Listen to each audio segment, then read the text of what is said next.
Andrew, John, happy Thanksgiving to you and to everybody out there. Happy Thanksgiving to you as well. Love that. And happy week where we've got to talk about Saquon Barkley and the dominance that we saw Sunday night. I saw some of your tweets that you posted following the game Sunday, early Monday morning, about what he's accomplished this season and what he accomplished this past Sunday that we haven't seen since players in like the 70s. It's off the charts when you look at what he's done. I mean, it's unusual for somebody to come in and impact a team that much, but the numbers are crazy. The numbers you're referencing are the fact that he has 500 scrimmage yards over the last two games, which the only other players in NFL history to do that over a two-game span were Walter Payton in 1977 and Ollie Matson in 1954, both, by the way, in the Hall of Fame, of course. Saquon became the sixth player in NFL history to record multiple rushing touchdowns of 70-plus yards in a game. The others are Lenny Moore, John Fuqua, Barry Sanders, Frank Gore, Maurice Jones-Drew, and his 1,649 scrimmage yards are the second most by any player in his first 11 games after Eric Dickerson's 1,726 with the Rams in 1983 when he ran for over 2,000 yards. Do you think this changes the philosophy? You know how they talk about other sports having the copycat league? Yeah. When you see what Baltimore, this week's opponent, did by going and getting Derrick Henry, you see what the Eagles did. Do you think that this will become maybe a renaissance for running backs? You didn't mention Green Bay with Josh Jacobs. Yeah, I didn't think about that. Houston and Joe Mixon. So there were four teams that went out and acquired running backs, and four teams that have benefited from the acquisition of those particular players. And, well, so now the question is, what happens with that, right? I don't know that it inflates the value of running backs financially. Like, I don't know that next offseason the Eagles would go out and give Saquon Barkley $17 million a year. I don't know that this is going to get running backs into wide receiver salary type territory. But I do think it may cause teams to look and say, hey, we need to put even more of an emphasis on making sure that we get the best running back possible. The thing there, well, it's true that all those teams have gone out and done that, and it's undeniable, the effect it's had.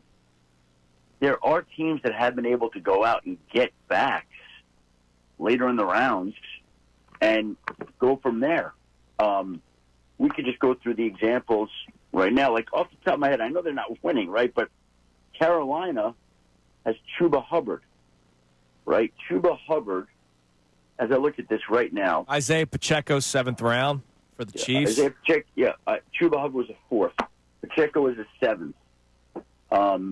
We could go through and find examples like that. That's the challenge. And so, yes, I think that these guys have shown how valuable it is to have a running back.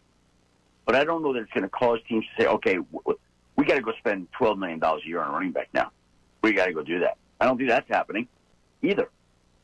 Schefter, why did the Eagles do it? Like, obviously, Saquon Barkley's a superstar, but right before we had you on, we had one of our great local reporters in Jeff McClain on, and Jeff said that's not what the Eagles do. The Eagles don't go out and pay running backs. They did this year, and it's clearly worked.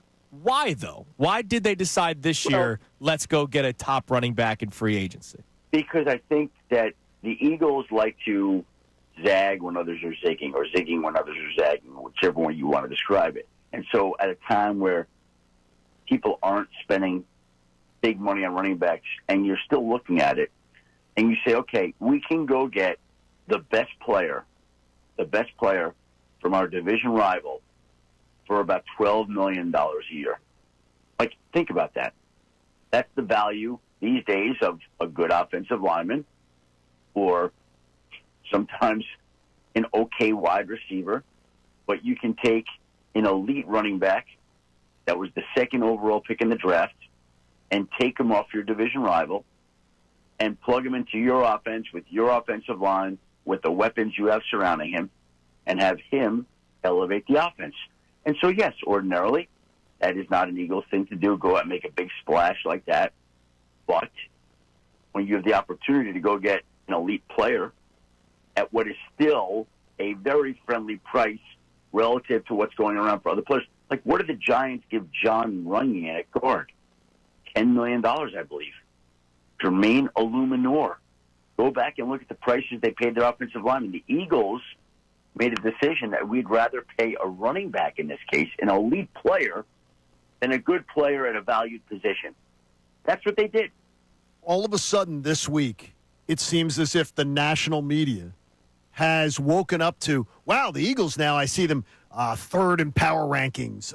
Kornheiser and Wilbon the other night had them as the second best team in the NFL to win a Super Bowl.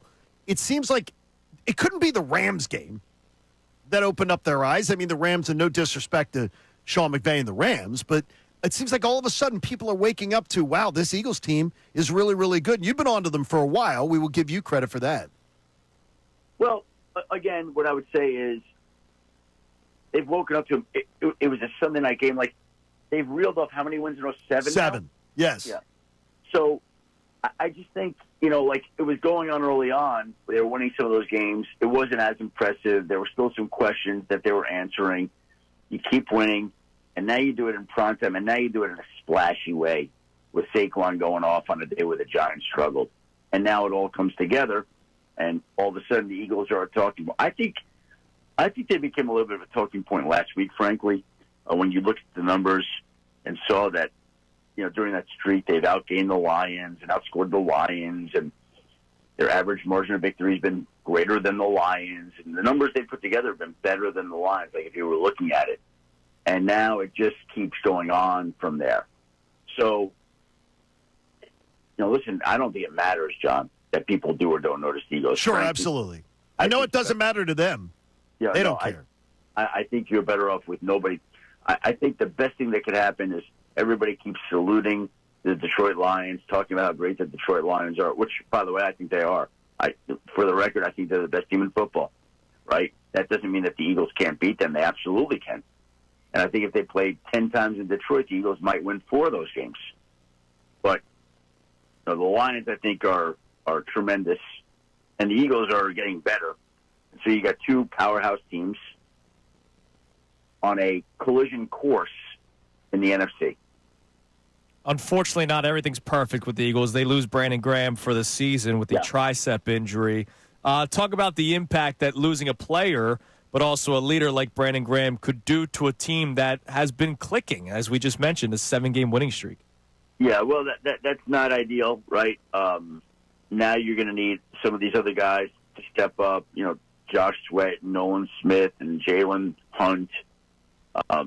They're going to have to keep getting better here. They claim Charles Harris off waivers from the Panthers. I don't know if anybody else was amused by that, but here we have the Philadelphia Eagles, one of the best teams in football, claiming a player off waivers from the Carolina Panthers. Like, really? Wow, okay.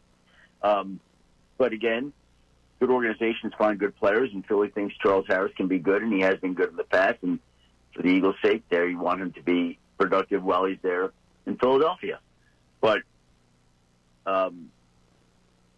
his presence, I mean, that's a tough one. The guy's been around so long, he's so trusted, so respected, so valued, and that's disappointing not to have him around anymore. But that's what the sport is, and there's a lot of that every week, and you have to find ways to adjust and adapt and move ahead. I'm looking real big picture, but it appears that Dallas and the Giants will probably go into this offseason facing new coaching or coaching searches and a little bit of a major retooling of their rosters.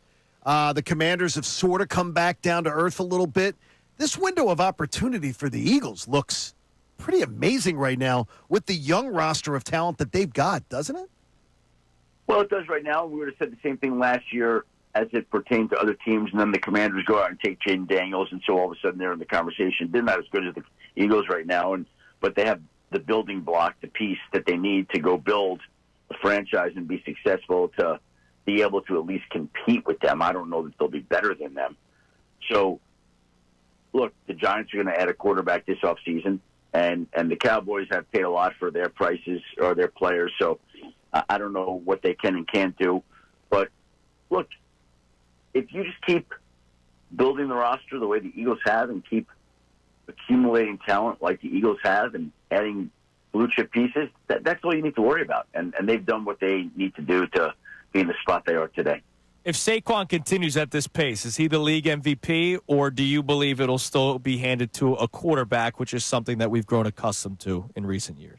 Well, here's what I think. I mean, this is the first time his name has come up in connection to the MVP because he busted out. I mean, really busted out Sunday night. If he performs like that down the stretch, yes, he'll be in the square in the MVP conversation. But it would take more games like that to be the MVP.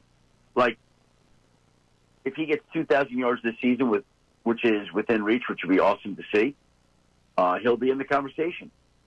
But it still is slanted towards quarterbacks, the award. It still is largely a quarterback award. I still think ultimately a quarterback will win it. But if Saquon has a couple more games like that, yeah, he's going to be in the conversation. Schefter, you're the man. We appreciate the time as always. Have a great Thanksgiving tomorrow. I know you're going to be busy. You got games going on and everything, but enjoy yourself as much as you can, and we can't wait to talk to you again next week. Happy Thanksgiving to you guys, and enjoy the big game on Sunday. Another good game for the Eagles here coming up. Looking forward to it. We can't wait for it. There he is, Adam Schefter on the